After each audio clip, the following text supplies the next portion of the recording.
Hello, VK. ನಿಜವಾಸ್ತು ಚಾನಲ್ಗೆ ಸುಸ್ವಾಗತ. ಈಗಾಗಲೇ ನಾನು 47ನೇ ಎಪಿಸೋಡನ್ನು ಮುಗಿಸಿದ್ದೇನೆ. ಈಗ ವೀಕ್ಷಕರಿಗೆ ಶುಭಾಶಯಗಳು. ಈಗಾಗಲೇ ನಾನು 47ನೇ ಎಪಿಸೋಡನ್ನು ಮುಗಿಸಿದ್ದೇನೆ. 48ನೇ ಎಪಿಸೋಡನ್ನು ಹೇಳುತ್ತಿದ್ದೇನೆ. ವಿಷಯ ಎಂದರೆ, ಮನೆಯ ನಿರ್ಮಾಣ ಮಾಡಿದಾಗ ಬ್ರಹ್ಮಸ್ಥಾನವೆನ್ನುತ್ತಾರೆ. ಮುಖ್ಯ ವಿಷಯವನ್ನು ತಿಳಿದುಕೊಳ್ಳಿ. ಬ್ರಹ್ಮಸ್ಥಾನ ಎಂಬುದು ಎಲ್ಲಿ ಬರುತ್ತದೆ, ಇದರಲ್ಲಿ ಏನೇನು ಇರಬೇಕು, ಏನೇನು ಇರಬಾರದು, ಯಾವ ರೀತಿ ಇರಬೇಕು ಎಂಬುವ ವಿಷಯದ ಬಗ್ಗೆ ಕೂಲಂಕುಷವಾಗಿ ಹೇಳುತ್ತೇನೆ. ಮುಖ್ಯವಾಗಿ ಬ್ರಹ್ಮಸ್ಥಾನವೆನ್ನುವುದು ಮನೆಯ ಮಧ್ಯದಲ್ಲಿ ಬರುತ್ತದೆ. ಮನೆಯ ಮಧ್ಯದಲ್ಲಿ ಬರುತ್ತದೆ. ಆಗ್ನೇಯದಲ್ಲಿ ಅಡಿಗೆ ಮನೆಯಾದರೆ, ಕಿಚನ್ ಆದರೆ, ನೈಋತ್ಯದಲ್ಲಿ ಬೆಡ್ರೂಮು ಇತರಾದಿಗಳು, ವಾಯುದಲ್ಲಿ ಒಂದು ಬೆಡ್ರೂಮ್ ಇರಬಹುದು, ಈಶಾನ್ಯದಲ್ಲಿ ಒಂದು ರೂಮ್ ಇರಬಹುದು. ಆದರೆ ಇಡೀ ಮನೆಯ ಮಧ್ಯದಲ್ಲಿ ಬ್ರಹ್ಮಸ್ಥಾನವೆನ್ನುವುದು ಮುಖ್ಯವಾದ ವಿಷಯ. ಈ ಬ್ರಹ್ಮಸ್ಥಾನಕ್ಕೆ ಅಪಚಾರವನ್ನು ಮಾಡಬಾರದು. ಅಂದರೆ ಏನು? ಅಪಚಾರವೆಂದರೆ ಏನು? ಅಪಚಾರವೆಂದರೆ ಆ ಬ್ರಹ್ಮಸ್ಥಾನದ ಮಧ್ಯದ ಭಾಗದಲ್ಲಿ ಯಾವುದೇ ಕುರ್ಚಿ, ಟೇಬಲ್, ಸೋಫಾ ಸೆಟ್ಟು ಅಥವಾ ಇತರಾದಿಗಳು ಭಾರವಾದ ವಸ್ತುಗಳನ್ನು ಹಾಕಿಕೊಂಡು ಆ ಬ್ರಹ್ಮಸ್ಥಾನದಲ್ಲಿ ಮಧ್ಯದ ಭಾಗದಲ್ಲಿ ಕೂಡಬಾರದು. ಭಾಳ ಎಚ್ಚರಿಕೆ ವಿಷಯ. ಯಾವಾಗಲೂ ನೀವು ಬ್ರಹ್ಮಸ್ಥಾನದಲ್ಲಿ, ಅಂದರೆ ಮನೆಯ ಮಧ್ಯದಲ್ಲಿ ಒಂದು ಹಾಲನ್ನು ಮಾಡಿದ್ದಾದರೆ ಬ್ರಹ್ಮಸ್ಥಾನ ಅತ್ಯಂತ ಸ್ವಲ್ಪ ಇಡೀ ಕುಟುಂಬಕ್ಕೆ, ಇದು ಮನೆಯಕ್ಕಿಂತ ಬ್ರಹ್ಮಸ್ಥಾನ ಸ್ವಲ್ಪ ದೊಡ್ಡದೇ ಆಗಿರಬೇಕು. ಬ್ರಹ್ಮಸ್ಥಾನವೆನ್ನುವುದು ಚಿಕ್ಕದಾಗಿರಬಾರದು. ಭಾಳ ಎಚ್ಚರಿಕೆಯ ವಿಷಯ. ಅದೆಷ್ಟು ಮನೆಗಳಲ್ಲಿ ನಾನು ನೋಡಿದ್ದೇನೆ.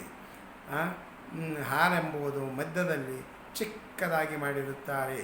ಆ ಚಿಕ್ಕ ಹಾಲಿನಲ್ಲಿ ತಮ್ಮ ಮನೆಯ ಸಲಕರಣೆಗಳು, ಅಂದರೆ ಸೋಫಾ, ಮಂಚ ಇತರಾದಿಗಳನ್ನು ಹಾಕಿಕೊಂಡು ಇಡೀ ಬ್ರಹ್ಮಸ್ಥಾನದ ಮೇಲೆ, ಅಂದರೆ ಬ್ರಹ್ಮನ ತಲೆಯ ಮೇಲೆ ಕುಳಿತುಕೊಂಡಾಗುತ್ತದೆ.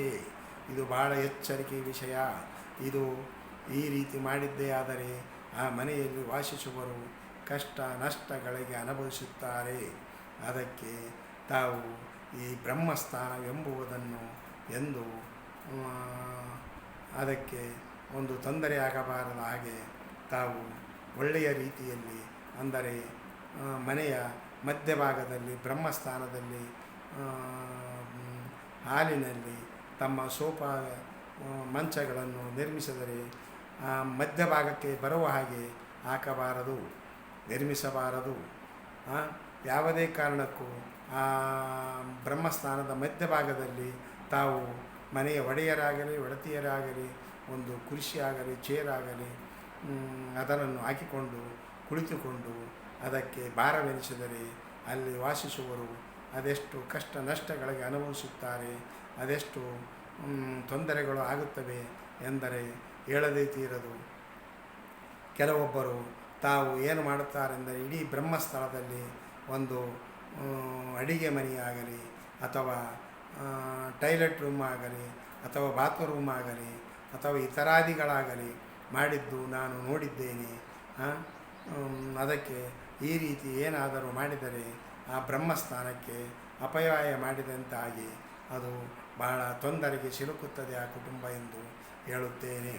ಅದಕ್ಕೆ ನೀವು ಇಡೀ ಮನೆಯ ಮಧ್ಯಭಾಗದಲ್ಲಿ ಬರುವಂಥ ಬ್ರಹ್ಮಸ್ಥಳವನ್ನು ಅತಿ ಪೂಜ್ಯನೀಯದ ಸ್ಥಳವೆಂದು ತಿಳಿದುಕೊಳ್ಳಬೇಕು. ಅಲ್ಲಿ ಯಾವಾಗಲೂ ಯಾವುದೇ ರೀತಿಯಿಂದ ಬಾರದ ವಸ್ತುಗಳನ್ನಾಗಲಿ, ಟೇಬಲ್ಲು, ಕುರ್ಚಿ ಅಥವಾ ಇತರಾದಿ ರೂಮ್ಗಳನ್ನಾಗಲಿ ಯಾವುದೇ ಆಗಲಿ ಮಾಡಬಾರದು. ಇದು ಒಂದು ಪವಿತ್ರವಾದ ಸ್ಥಳ.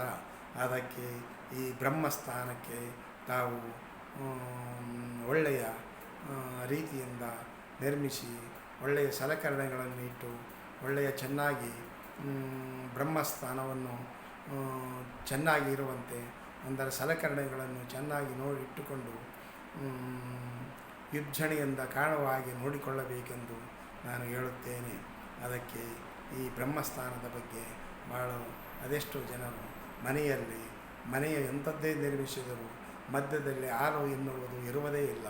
ಆ ಹಾಲು ಇಲ್ಲಂದರೆ ಬ್ರಹ್ಮಸ್ಥಾನಕ್ಕೆ ಅಪಜಯ ಅಪಕೀರ್ತಿ ಮಾಡಿದಂತಾಗಿ ನಮಗೆ ಅಪಜಯವು ಅಪಕೀರ್ತಿಯು ನಿಂದನೆಯು ಅಲ್ಲಿ ವಾಸಿಸುವವರು ನಿಂದನೆಗೆ ಒಳಗಾಗುವುದು, ತೊಂದರೆಗೆ ಒಳಗಾಗುವುದು, ಪದೇ ಪದೇ ಯಾವುದೇ ತೊಂದರೆಗಳು ಕಾಡುವುದು, ಇಡೀ ಕುಟುಂಬವನ್ನು ಒಂದು ರೀತಿಯಲ್ಲಿ ಹೀನವಾಗಿ ಕಾಣುವಂಥ ಜನರು, ಅಪನಿಂದನೆಗಳನ್ನು ಮಾಡುವಂಥವರು ಈ ರೀತಿ ನಡೆಯುವುದುಂಟು.